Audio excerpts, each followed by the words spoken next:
Hello, ഇന്ന് നമുക്ക് കുറച്ച് കക്ക കിട്ടിയിട്ടുണ്ടായിരുന്നേ. അപ്പോൾ ഞാൻ കക്ക എങ്ങനെയാണ് വെക്കുന്നതെന്ന് കാണിച്ചു തരാമേ.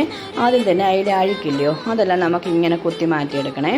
ഇതെല്ലാം അങ്ങ് മാറ്റിയെടുക്കണം. ഇതുണ്ടെങ്കിൽ കൊള്ളൂല കേട്ടോ. എന്നിട്ട് കുറച്ച് ഉപ്പും കൂടി ഇട്ട് നന്നായിട്ട് കഴുകി വൃത്തിയാക്കി നമുക്ക് വാരിയെടുക്കാമേ.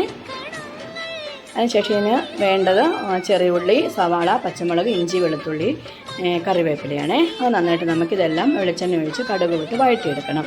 ആദ്യം വെളുത്തുള്ളി ഇഞ്ചിയും കൂടെ ഇടാം. അതിന് ശേഷം ഈ സവാളയും കൊച്ചുള്ളിയും പച്ചമുളകും കറിവേപ്പിലയൊക്കെ ഇട്ട് നന്നായിട്ട് വഴറ്റാമേ.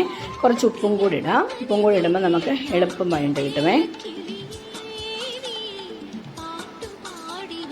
അത് നന്നായിട്ടൊരു ഗോൾഡൻ കളർ ആകുന്നിടം വരെ ഒന്ന് വഴറ്റിയെടുക്കണേ. അതിനുശേഷം നമുക്ക് അതിനകത്തോട്ട് മഞ്ഞൾപ്പൊടിയും മുളക് പൊടിയും കുറച്ച് മല്ലിപ്പൊടി, കുരുമുളക് പൊടി ഏറെ ഇടണേ. അതാണ് നല്ല ടേസ്റ്റ് കിട്ടും കുരുമുളക് പൊടി ഇടുമ്പോഴേ. പിന്നെ കുറച്ച് ചിക്കൻ മസാലയും കൂടി ഇടാം നമുക്ക്. അതും കൂടി ഇട്ട് നന്നായിട്ട് നമുക്ക് ഇതേപോലെ വഴറ്റിയെടുക്കാം. എന്നിട്ട് ഈ കക്ക നമുക്ക് അതിൻ്റെ അകത്തോട്ട് എടുത്തിടാമേ. എന്നിട്ട് അതും കൂടെ നന്നായിട്ട് യോജിപ്പിച്ചെടുക്കണം. എന്നിട്ട് അതിനാവശ്യമുള്ള ഉപ്പും കുറച്ച് തിളച്ച വെള്ളവും കൂടെ ഞാൻ ഒഴിച്ച് ഇതൊന്ന് വെന്ത് കിട്ടണ്ടായോ അതിനാണ്. എന്നിട്ട് നമുക്കിത് അടച്ച് വയ്ക്കാം.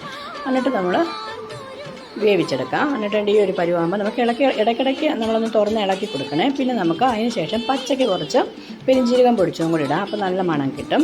അപ്പോൾ ഈ ഒരു പരുവം കഴിയുമ്പോൾ നമ്മൾ വേറൊരു പാൻ വെച്ചിട്ട് അതിൻ്റെ അകത്തോട്ട് കുറച്ച് വെളിച്ചെണ്ണ ഒഴിച്ച് കുറച്ച് കറിവേപ്പിലയും കൂടി ഇട്ട് നമുക്ക് ഇതിൽ നിന്ന് കുറേശ്ശെ നമുക്ക് ആവശ്യമുള്ളത് മാത്രം നമ്മൾ കഴിക്കുന്നത് ബാക്കി വെച്ചിട്ട് നമ്മൾ പിന്നെ കഴിക്കുമ്പോൾ ബാക്കി ഇതേപോലെ ഉണ്ടാക്കിയെടുത്തേച്ചാൽ മതി കേട്ടോ.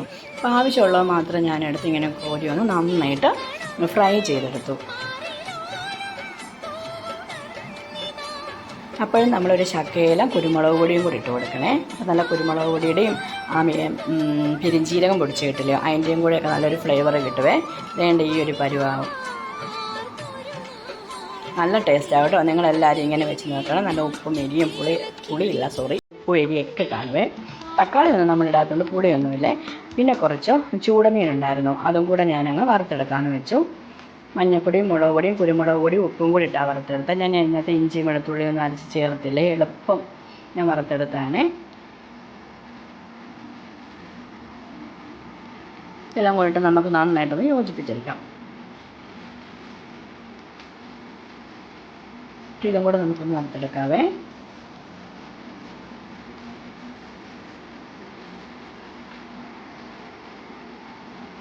അപ്പോൾ ഇതിൽ കുറച്ച് തോരൻ വെക്കാമെന്ന് ഓർത്തു. അപ്പോൾ തോരൻ തന്നെ ബീൻസാണ് അരിഞ്ഞ് വെച്ചേക്കുന്നത്. അപ്പോൾ അതും കടുക് പൊട്ടിച്ചു. ഞാൻ ബീൻസൊക്കെ ഇട്ട് തോരനും വെച്ചേ. ഞാൻ ചതച്ചൊന്നും ഇടാതെ ഇങ്ങനെ തേങ്ങയൊക്കെ ഞാനിങ്ങനെ തിരുമ്മി അതേപടി ഇട്ടിട്ടാണ് വെച്ച്. ഞങ്ങൾക്ക് അതാണ് ഇഷ്ടം. ഞാൻ ചതച്ചിടുന്ന ഇഷ്ടമല്ലേ. കുറച്ച് മഞ്ഞൾപ്പൊടിയും കുറച്ച് ഉപ്പും കറിവേപ്പിലയും കുറച്ച് തേങ്ങയും കൂടി ഇട്ട് നന്നായിട്ട് നമുക്ക് യോജിപ്പിച്ചെടുക്കാം. എന്നിട്ടൊരു 5 മിനിറ്റ് അടച്ച് വെച്ച് അങ്ങ് വേവിച്ചെടുക്കാവേ.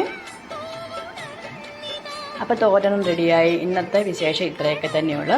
നിങ്ങളെല്ലാവരും എൻ്റെ ചാനൽ കാണണം, സബ്സ്ക്രൈബ് ചെയ്യാൻ മറക്കല്ലേ. നിങ്ങളുടെ സപ്പോർട്ട് ഉണ്ടെങ്കിൽ മാത്രമേ എനിക്ക് മുമ്പോട്ട് പോകാൻ പറ്റത്തുള്ളൂ. എന്നാൽ എല്ലാവർക്കും ടാറ്റാ.